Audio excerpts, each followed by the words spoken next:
السلام علیکم ورحمۃ اللہ وبرکاتہ۔ الحمد للہ الذي انزل القرآن في الشهر رمضان والصلاة والسلام على محمد خیر الانام وعلى آله اصحابه الكرام إلى يوم القيامة۔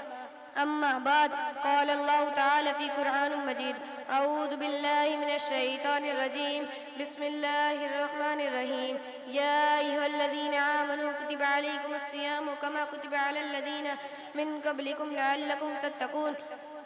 محترم دوستو، ابھی میں نے آخری کتاب باثواب کی ایک آیت تلاوت کی ہے جس کا ترجمہ ہے، اے ایمان والو، تم پر روزے فرض کیے گئے جیسا کہ تم سے پہلے امتوں پر فرض کیے گئے تھے تاکہ تم متقی بن جاؤ۔ اسلام کی بنیادی تعلیمات میں ایمان، نماز اور زکوٰۃ کے بعد روزہ کا درجہ ہے۔ رمضان کے پورے ماہ کے روزے مسلمانوں پر فرض کیے گئے ہیں۔ جو شخص بلا عذر سرعی رمضان کا ایک بھی روزہ چھوڑ دے تو وہ بہت بڑا گناہ گار ہے۔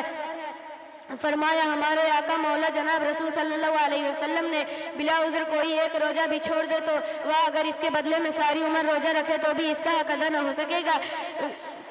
روزہ ایک ایسی عبادت ہے جو صرف اسلام میں ہی نہیں ہوا بلکہ دنیا میں جتنے مذہب ہوئے ہیں یا ہیں سب میں نہ کسی شکل کا وجود ہے۔ ہندو ہو یا عیسائی، بدھ ہو یا موسیٰ، سبھی روزہ رکھتے ہیں۔ تورات و انجیل کے صفحات کے گواہ ہے۔ تاریخ کے اوراق بھی بتاتا ہے کہ روزہ ایک ایسی عبادت ہے جو ہر دور میں ادا کی گئی ہے۔ روزہ کیا ہے؟ ایک ایسا عمل ہے جو ہمیں فرشتوں کے صف میں لا کھڑا کرتا ہے۔ فرشتے نہ کھاتے ہیں نہ پیتے ہیں، ان کی پوری زندگی الہی احکام کی تعمیل میں گزرتی ہے۔ واقعہ یہ ہے کہ رمضان کا مہینہ تربیت کا مہینہ ہے۔ آپ کا جی چاہے کہ آپ سیر سے لطف اندوز ہو مگر نہیں پیتے، آپ کا روبرو لذیذ کھانے ہیں مگر آپ اسے آنکھ اٹھا کر بھی نہیں دیکھتے، آپ کا روبرو لذیذ کھانے ہیں مگر آپ اسے لگام دے دیتے ہیں۔ یہ حرکت ایک دو دن کی نہیں، پورے ماہ کی جاتی ہے۔ آپ خود ہی تصور فرما لیں کہ نفس کے کنٹرول کرنے میں یہ کتنا بہترین طریقہ ہے۔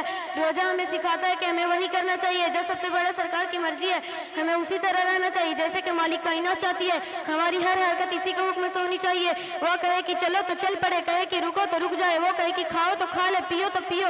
اگر وہ کہے کہ نہ کھاؤ اور نہ پیو تو پھر اس کے حکم کے سامنے سر جھکا کر لازمی ہوگی۔ ایک ماہ کے اس مسلسل عمل سے اگر آپ نے نفس کو کنٹرول کر لیا تو سمجھ لیں کہ آپ کا روزہ ہو گیا۔ دعا ہے کہ اللہ تعالی ہم سب کو صحیح ڈھنگ سے روزہ رکھنے کی توفیق دے، آمین۔ السلام علیکم ورحمۃ اللہ وبرکاتہ۔